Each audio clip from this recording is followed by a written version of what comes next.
"Your wife is still alive," said the black girl. The rescue of the billionaire's wife began.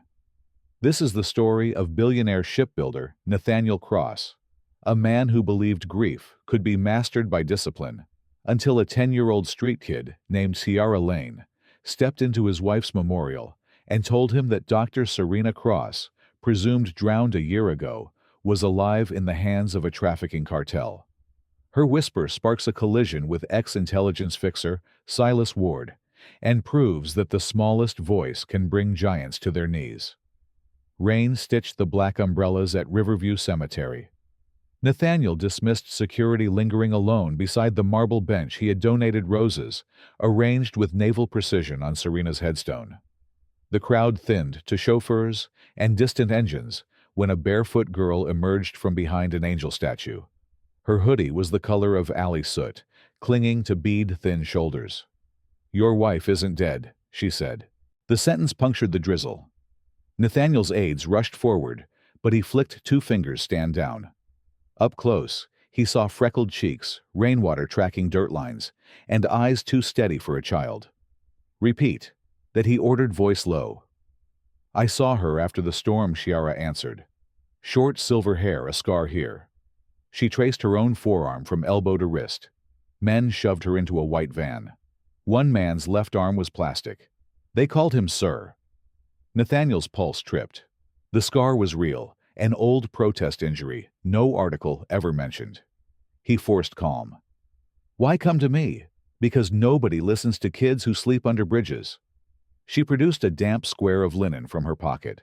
Serena was stitched in faded rose gold thread, a brown speckle of dried blood dotting the corner. Nathaniel's hand trembled as he accepted it.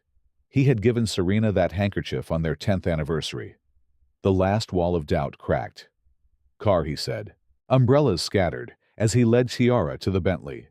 Inside, heated leather fogged the windows while the girl devoured a ham sandwich the driver found in a cooler. She chewed like time was an enemy. Nathaniel watched. "Where did it happen?" "Old Dry Dock under Meridian Bridge, 3 nights after the storm. They kept her in a room that smelled like bleach. She screamed for you until they drugged her." Outside, the city blurred past steel-glass fortune he could count, yet suddenly felt useless. In his study at Cross Manor, portraits of ship launches stared down as he dialed a forgotten number. "Mason read," the gravelly voice answered. "It's Cross. I fired you for going off code. I need you back." A pause long enough to swallow pride. "Wear Meridian Bridge at dawn. Bring lockpicks and a quiet rifle." Nathaniel turned. Ciara hovered at the doorway, fingers clutching the hem of a borrowed sweatshirt. Bedrooms here yawned like cathedrals compared to shelter mats. "You'll stay tonight," he said. "I'll help you find her," she replied, chin lifting. Safe is a lie, but truth travels. Later, while the manor slept, Nathaniel passed the music room. Moonlight poured onto a work table where Ciara sketched with hotel pencils. Lines formed. Serena's face frightened, yet unbroken. The likeness stole his breath. The child's memory was photographic, maybe photographic enough to rip open a conspiracy. He wrapped a blanket around her shoulders. "Why draw her?" he asked. "So I don't forget," Ciara murmured without looking up. "For when people finally see." Nathaniel understood invisibility was heavier than any coffin. He pressed the handkerchief to his lips, tasting salt rain, or tears he no longer cared. Dawn would demand action. Behind locked glass, the manor's security lights blinked like impatient stars, and somewhere beneath Meridian Bridge answers waited in the dark. Nathaniel barely slept. At first light, he was already in the garage pulling on a waterproof field jacket, while Meridian Bridge glimmered on the navigation screen. Ciara appeared beside him, eyes puffy, but alert. The sketch of Serena rolled into a cardboard tube and jammed into her back pocket. "You're not coming," he told her. "You'll need me to point," she replied, stepping into the SUV before he could argue. She had learned that his silence was softer than his consent. They reached the underside of Meridian Bridge at 8:05:20 fog, curling around concrete pillars like dirty gauze. Mason read, stood against a pylon, military short hair, silvering at the temple's bolt cutter slung over one shoulder, and a suppressed carbine cradled in the other hand. No handshake, just a curt nod that meant the past was on pause. Kiara led them to a sagging chain-link fence and slipped through a child-sized gap. Inside, the dry dock yawned like a rusted throat. Mason cut the maintenance lock, pushed a door that croaked but didn't echo. The place had been soundproofed with cheap insulation foam still stapled to the beams. A short hallway opened into a boxy chamber, lit by a single work lamp. Cot. Leather restraints. A steel tray cluttered with empty syringes. Nathaniel scanned the grime-caked floor and knelt where faint letters scratched into concrete spelled SC. His pulse hammered. Serena Cross had been here long after the Coast Guard had quit searching. Kiara touched the letters with 2 fingers. They kept her strapped down. She fought hard. Mason's flashlight swept the corners and landed on a cardboard lid stamped with a faded logo, Lodestar Maritime Logistics. Under it lay a manifest date's coordinates initials, all routed to Blackfall Station. Nathaniel's jaw tightened. Lodestar had once been a pinched-off subsidiary he'd sold to an anonymous buyer. The same quarter Silas Ward disappeared from the CIA's rolls. Now the dots drew themselves. Footsteps clicked in the corridor. Mason snapped off the lamp. His carbine rose. A single guard in company coveralls entered, phone glowing in his hand. Mason pressed the muzzle to the man's spine before he could shout. Down. Zip tie. Chloroform swab. One more secret silenced. Nathaniel rifled the guard's pockets and found a proximity badge emblazoned with Ward's stylized W. Proof enough. He photographed everything, sent the images to his encrypted vault. Kiara tugged his sleeve. Smell that bleach and diesel fresh. The room had been cleaned recently, meaning Serena had been moved again. Time was closing. They retraced their path. No alarms triggered daylight, now bleeding weakly through bridge slats. At the SUV, Ciara climbed into the rear seat, but stared back at the dock until it vanished behind concrete and traffic. Talk, Mason, said riding shotgun. Blackfall Station's listed as decommissioned fuel storage, Nathaniel answered, but its energy draw spikes every 72 hours. Somebody's running an unregistered server farm at sea. Mason tipped his head. Ward loves isolated nodes. Ciara leaned forward. That means she could still be there, right? It means, Nathaniel said, steering onto the causeway. That's where we look next. Back at Cross Manor, the war room blinked to life. Nathaniel's IT chief scraped satellite feeds. Mason overlaid shipping lanes. Ciara, elbows on the table, traced lines between times and tides faster than the analysts. Helena Drake's face popped onto the secure monitor, short-haired eyeliner, smudged from a sleepless newsroom. I just got your package, she said. Lodestar is tied to off-book charters, landing at wait for it Blackfall. Nathaniel exhaled. We're inserting within 48 hours. Get me evidence, and a clean frequency, Helena replied. I'll put it in every living room on Earth. When the call ended, Ciara held up the sketch of Serena. She's waiting, she whispered, as if Serena might hear through walls. Nathaniel crouched to her height. You've done more in 2 days than my entire security division. But Blackfall is a fortress. Ciara didn't flinch. Then, bring me a sledgehammer. Mason chuckled, a rare crack in his granite mask. Kids got bite. Night settled Cross Manor, humming with logistics team chatter weapons, manifests, boat specs, SATCOM keys. Nathaniel studied the handkerchief under a desk lamp thumb, brushing the stitched name until fabric threatened to fray. He imagined Serena chained in some fluorescent cell, refusing to break, trusting that the man she married would notice a scratch on a wall and follow it across oceans. Upstairs, Ciara finally slept, pencil still in hand. Her new sketch showed a dock aflame, a woman running free, while a figure with a plastic arm sank into dark water. Nathaniel tucked a blanket around her and whispered, Hold that picture, Ciara.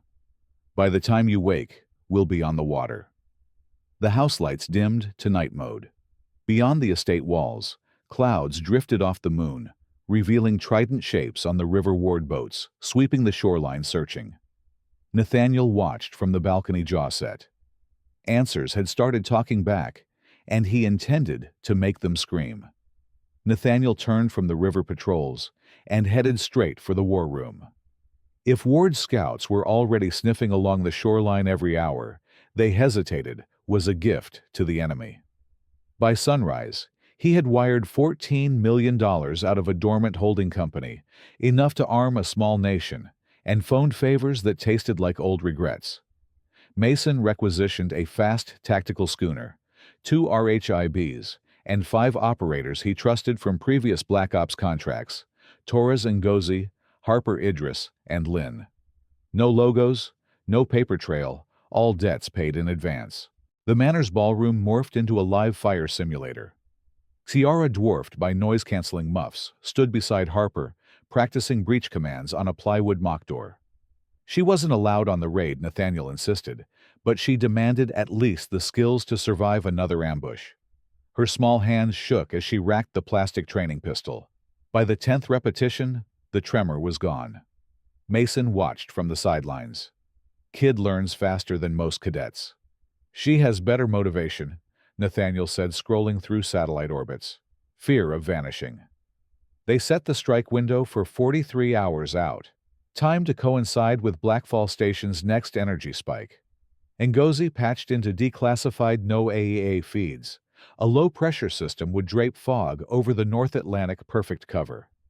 Idris secured medical kits with ketamine reversal agents. Ward's crews favored that sedative. Lynn loaded silent entry saws and adhesive signal jammers.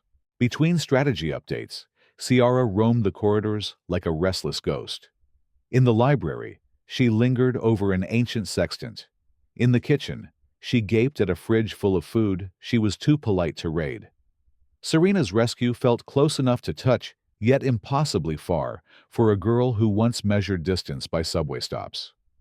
That evening she found Nathaniel alone in the greenhouse, bruised roses drooping after hard rain. "You really think one raid stops him?" she asked. "It stops the part of him holding Serena," Nathaniel answered, pruning shears paused mid-stem. "After that, we keep cutting.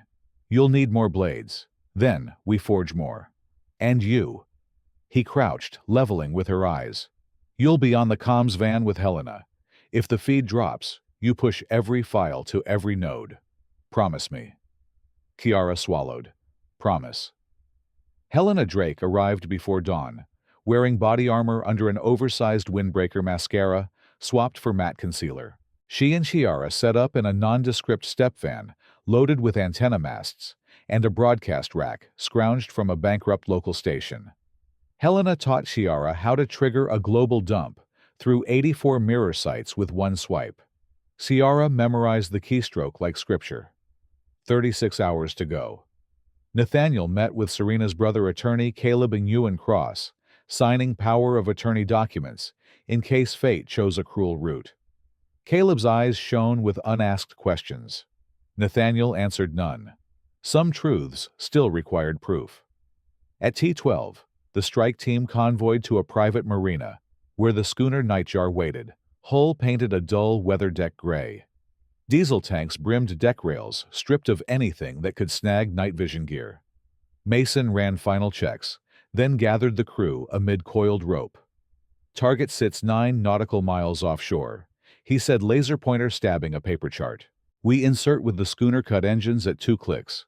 Deploy RHIB's breach by drainage duct, Shara located. Ward's chopper pad is here, North Gantry.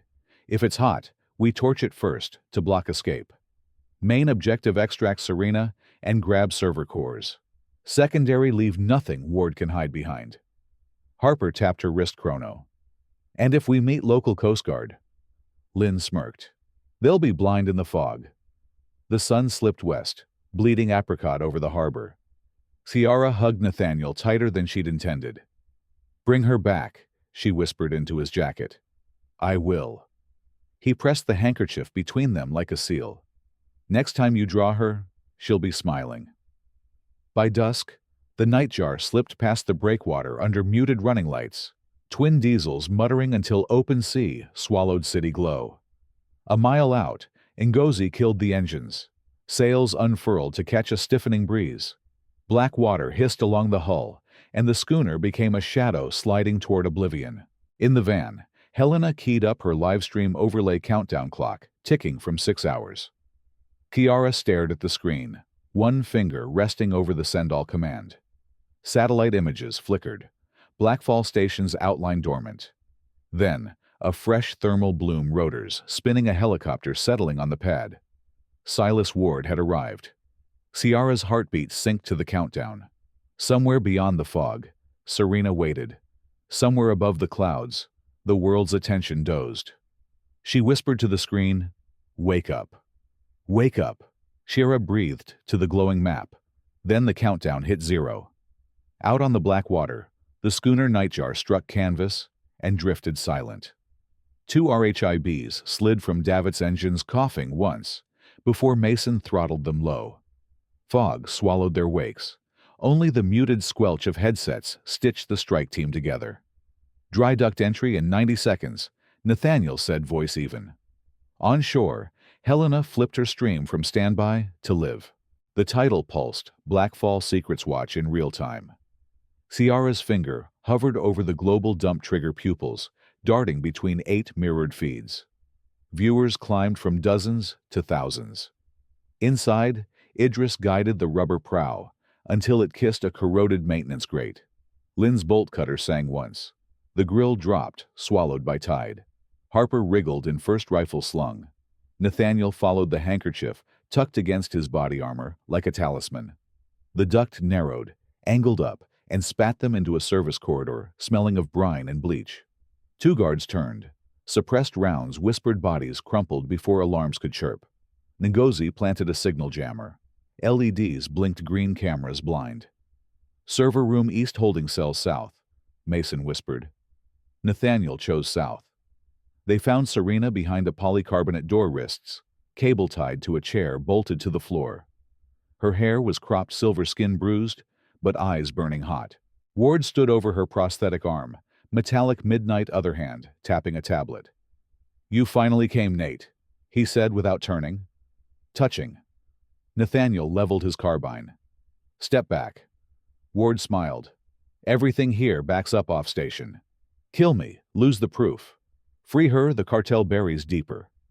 Ciara's voice crackled from ceiling speakers. Helena had patched her through building comms. "Not if the world's already watching Mr. Ward." Ward stiffened. On Ciara's screen, viewer count leapt past 50,000 comments screaming in 20 languages. She hit the dump command evidence folders blasting across mirrors like fireworks. Ward jabbed his tablet. Lights flickered. EMP countdown flashed, 10. Ciara hacked that code days ago. She'd rewritten 0 to loop back to 10. The timer stalled, sputtered, died. Ward's confident grin fractured. Mason kicked the cell door open. Harper cut Serena free. Nathaniel hauled her up. "Server cores," Ngozi shouted from the hall, lugging 2 humming drives. Ward swung his prosthetic. The carbon limb hissed, striking Mason's shoulder plate hard enough to dent steel. Harper fired. The round grazed Ward's temple, blood striping his cheek. He stumbled, but a concussive flashbang rolled from his palm. White burst filled the corridor. Nathaniel shielded Serena, pulling her through smoke toward the duct. Lynn covered their retreat rifle, barking 3 precise shots. Ward disappeared into the haze, curses fading. Outside, rotor blades hammered Ward's pilot, scrambling. Idris loosed a thermite grenade onto the pad. Flames bloomed, chopper blades froze, metal sagging. Extraction ramp move. Mason barked. They tumbled into the RHIBs. Fog swallowed muzzle flashes from the gantry as Lynn gunned the outboards. Serena clutched Nathaniel, whisper thin. "I knew you'd trace the scar." Miles away, Helena's van rocked with cell tower pings. Viewer count passed 200,000. Mainstream outlets pirated the feed. Kiara's hands shook, but her voice steadied, narrating the footage in real time. "The files are safe," Helena mouthed. On deck of the Nightjar, Mason detonated the onboard scrambler. Blackfall's grid went dark, one final pulse before silence. Nathaniel exhaled for the first time in an hour. Serena's fingers threaded through his. He keyed the sat mic. "Kiara." Her reply came over open channel, Tiny triumphant. "Whole planet's awake, Mr. Cross. Hope you're bringing her home." Nathaniel's throat tightened. "On our way." Helena cut to Kiara's sketch of Serena, now overlaying the live map of Blackfall in flames. Hashtags stormed across timelines. "Here's Serena. Juraj Blackfall truth." Child witness. The smallest voice had just set the night on fire. By dawn, that fire had spread beyond the North Atlantic. Feeds of Blackfall burning looped on breakfast televisions from Boston cafes to Nairobi kiosks. Screens on commuter trains carried split images, the station's metal skeleton collapsing in ember-red fog, and a sketch of Serena Cross signed in a child's looping hand. Commentators tried to anchor sentences. Hashtags moved faster than language. "Here Serena" passed 1 million mentions before the sun climbed over Manhattan. In a private ward at St. Ishmael's, Serena lay beneath soft lights, while doctors removed the last of the restraint bruises from her wrists.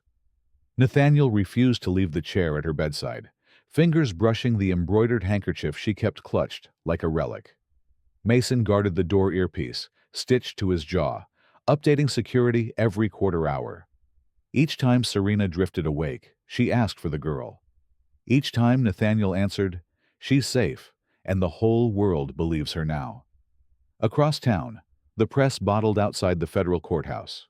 The Senate Oversight Committee had fast-tracked a public hearing, 48 hours from raid to gavel, an unheard-of sprint that spoke to panic as much as principle. Helena Drake rehearsed talking points with Kiara inside a borrowed conference room above a deli that smelled of dill pickles. The girl wore a navy blazer, 2 sizes too large, and held a chipped mug of cocoa-like body armor. "You don't have to be perfect," Helena said. "Just honest." "Being honest got me here," Kiara answered. "I'll stick with it." When they stepped onto the courthouse steps, the flash barrage froze Kiara mid-stride. Helena squeezed her shoulder. Kiara exhaled and moved forward, tiny sneakers tapping marble in audible courage. Cameras pivoted, as if magnetized. The hearing chamber vibrated with live stream hum. Senators flanked by aides pretended not to notice drones of phone cameras perched in the press gallery. Serena, fragile but upright, testified first. She recounted the wave striking the research catamaran hands that pulled her from freezing water, the sting of ketamine, the windowless rooms, the recordings she was forced to make retracting her investigation into maritime trafficking. Her voice shook only once when she described hearing a child's gasp outside the van. "I thought I imagined her," Serena said. "Turns out she was real and braver than every adult I begged." Then, Nathaniel spoke, presenting Blackfall's ledger shipments, labeled hydrographic sensors, that were in fact refrigerated containers for human cargo money routed through Lodestar into anonymous crypto wallets. Senators leaned into microphones, but could not catch all the figures before the next slide arrived. The corruption was too large to digest in real time. Finally, it was Kiara's turn. The chair's gavel sounded like thunder in her bones. Yet when she adjusted the mic, her voice came out clear. "My name is Kiara Lane. I'm 10 years old." She paused to let the sentence hang somewhere between fact and indictment. "I saw Dr. Serena Cross alive when everybody said she was dead. I tried to tell a police officer. He told me to stop lying. I tried to tell my social worker. She said the case was closed. I told myself maybe I dreamed it, because that was easier than being invisible." She lifted the rolled sketch and spread it flat on the table. "I kept this so I wouldn't forget her face. Nobody should have to draw proof for grown-ups to listen." The chamber fell cathedral silent. On the live stream, hearts and crying face emojis cascaded like confetti. One senator, eyes glassy, whispered, "Thank you, Ms. Lane," and it echoed as loud as any verdict. Within hours, markets reacted like struck metal. Flagship investors fled. Lodestar insurance conglomerates suspended policies, and 5 corporate boards announced emergency resignations. Justice Department officials launched a joint task force. Interpol posted red notices for 6 executives named in the dump. Still, one name remained untouched by warrants: Silas Ward. Ward watched the hearings from an airport lounge in Tangier, hat pulled low gauze strip across the temple wound. His prosthetic fingers drummed the armrest in lazy patterns as the feed showed Serena hugging Chiara outside the courthouse, two silhouettes framed by microphones and early evening sun. He dialed a number stored under the single letter S. A woman answered. "She's become a symbol," Ward said, eyes on Chiara. "Symbols burn, same as stations," the voice replied. "For that, you'll need more than bleach and cuffs." "Do you doubt the budget?" Ward's gaze lingered on the television caption. "Child witness stuns nation," before he turned away. "I doubt their appetite for silence," he said, and ended the call. Night settled over Cross Manor like a held breath. Serena slept at last. Nathaniel stood on the veranda phone, buzzing nonstop with offers of interviews, book deals, security briefings. He ignored them all until a final text pinged from an unknown number. Not theater war. "Curtain rises soon." A second later, the sender deleted. The screen cleared, reflecting Nathaniel's face against a sky streaked with distant lightning. Inside, Ciara wandered the dark hallway, stopping at Serena's door. She listened to the steady rhythm of sleep, then returned to her sketchpad. This time, she drew thunderclouds cracking open above a courthouse light streaming through. Somewhere on another continent, Silas Ward planned his encore, but Chiara pressed harder with her pencil, determined to etch a brighter sky before he could blot it out. Ciara fell asleep over that sky charcoal dust on her fingertips. Hours later, a real storm answered her drawing. Wind raked Cross Manor's roses. Thunder cracked above the sleeping estate. Mason, pacing the control room, spotted the first anomaly at 02-17-3 heat signatures sliding along the eastern perimeter fence, where ivy usually swallowed the motion sensors. He triggered a soft alarm. No sirens, just vibrations in Nathaniel's and Serena's pillows, a gentle summons to war. Nathaniel arrived in the monitoring suite wearing sweatpants and a flak vest. Serena, still sore, buttoned a canvas coat over hospital gauze and refused to retreat to the bunker. "Ward's correction team," Mason said, switching feeds. 6 intruders, now masked, moving with the confidence of men who had practiced this layout. "Look at their formation. 2 breachers, 2 sweep, 2 floaters for contingencies." Classic Ward playbook. Nathaniel keyed the house intercom to Chiara's room. "Time to wake Firefly. Protocol Indigo." The girl jerked upright, grabbed the go bag Helena had drilled her to keep beside the bed, a rugged tablet, encrypted drive, burner phone, glucose tabs. She met Serena in the central hall. Both nodded without words. Serena handed Chiara the handkerchief for luck. "Carry the name," she whispered. Downstairs, Harper and Ngozi distributed suppressed MP5s and ceramic plates. Idris taped flash charges to doorframes, non-lethal, but loud enough to sow doubt. Lynn hustled Helena and 3 junior analysts into the library safe corridor, lined with Kevlar panels and server backups. Rain hammered skylights as power cut, just as Mason predicted. Backup generators hissed to life, flooding hallways with red emergency LEDs. Shadows bled across oil paintings. The manor became a maze of blood-dark corridors. First breach glass shattered in the conservatory. 2 figures rolled in IR strobes, blinking on their rifles. Flash charge. Sound like rolling thunder inside stone walls. When echoes died, the intruders were groaning on mosaic tiles, eardrums ringing. Ngozi zip-cuffed them with plastic ties so tight they squealed. Second breach punched through the kitchen service door. These men wore heavier armor, visors down. They advanced in diamond formation toward the study vault. Ward wanted servers, not hostages. Harper knelt by the china hutch, fired 3 rounds that ricocheted off the lead shield. Mason killed lights. Serena, leaning on a carved banister, hit the marble switch that dropped metal shutters, splitting the squad. Idris tackled a straggler, drove a taser into his thigh until the visor fogged white. Chiara, tablet glowing against her chest, ducked into the command room, more a cocoon of screens than a space. She located the manor's trunk line and uploaded the contingency packet, Ward's private offshore ledgers Caleb had decrypted overnight. Progress bar 12. 27. 45%. Gunfire cracked on the grand stair. Nathaniel exchanged shots with the squad leader, an imposing silhouette with infrared dots dancing across his chest rig. The man lobbed a stun grenade. Nathaniel shielded his face ears, shrieking. When vision cleared, Serena had stepped between them, wooden cane leveled like a staff. "Tell Ward," she said, voice iron, "the ocean kept me alive. His fear will finish the job." The leader hesitated long enough for Mason to drop from the mezzanine crash tackle, him onto marble muzzle pressed behind the ear. The remaining invader raised both hands, rifle dangling. "We're done." He breathed through the mask. Sirens approached local police, summoned by an automated distress ping. Idris launched, once the power cut. Ward's men scattered into hedgerows, but drones tracked their heat signatures for patrol cars to scoop up. In the command room, Ciara watched the upload finish, 100% mirrors live.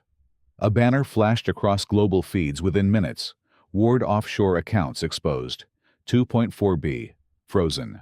Helena hit broadcast overlaying footage of cuffed invaders being marched past rose bushes, still dripping with thunder rain. One captive tried to spit at the camera. Ciara fixed him with a gaze far older than 10, and said, "A screen can be a window, or a mirror. Tonight, it's both." Dawn seeped gray and uneasy over broken glass and trampled petals. Paramedics treated bruises. Agents logged shell casings. On the veranda, Nathaniel held Serena, while Mason lit a cigarette he wouldn't finish. Indoors, Ciara placed the handkerchief in a glass case beside her sketch. Two relics that once proved a woman existed, now reminders that the world finally listened. Police loaded the squad leader into a van. As doors slammed, he shouted, "You think this ends him?" "Ward is a storm." Ciara's reply slipped through the rain-slit air. Storms break when enough windows open. Inside, servers hummed, dumping Ward's empire onto every hungry jurisdiction.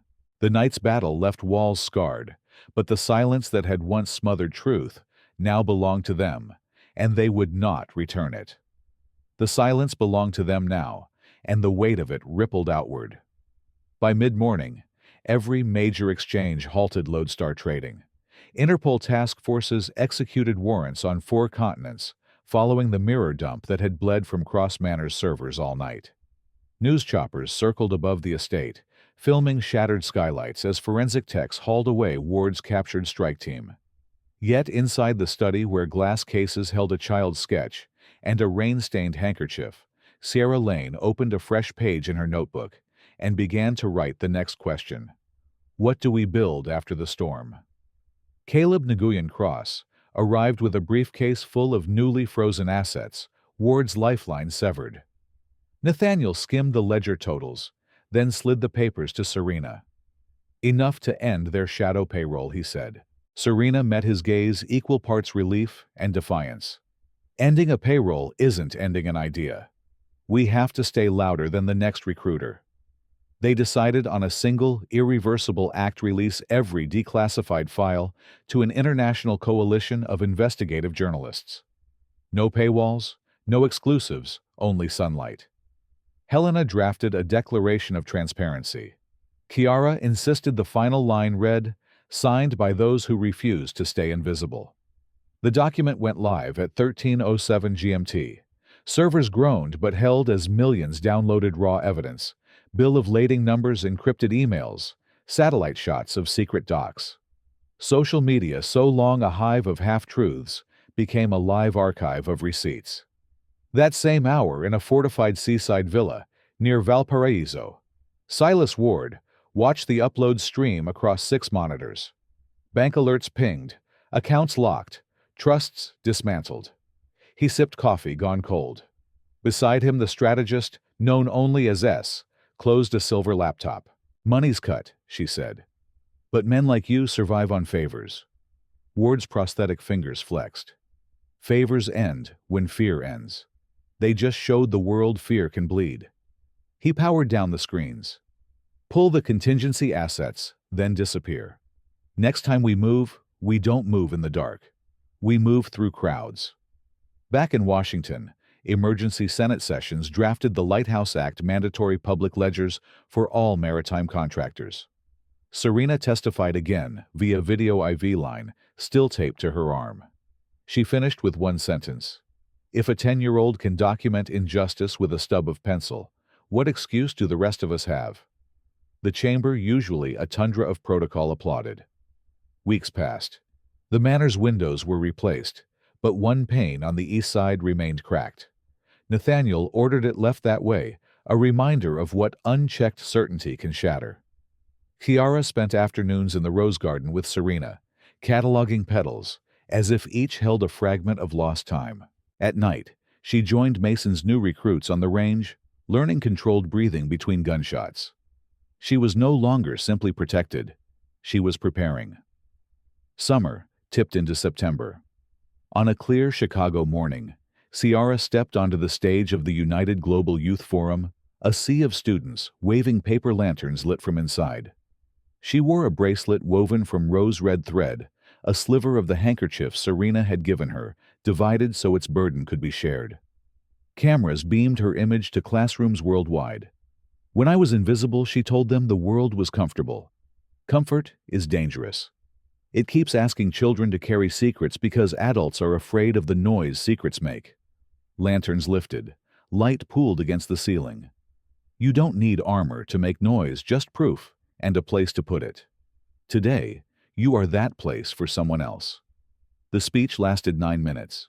The echo lingered much longer. Hashtags flared again, but now they pointed to hotlines for whistleblowers, scholarship funds for displaced kids, open-source repositories, inviting coders to audit shipping manifests in real time. Ciara had replaced outrage with infrastructure.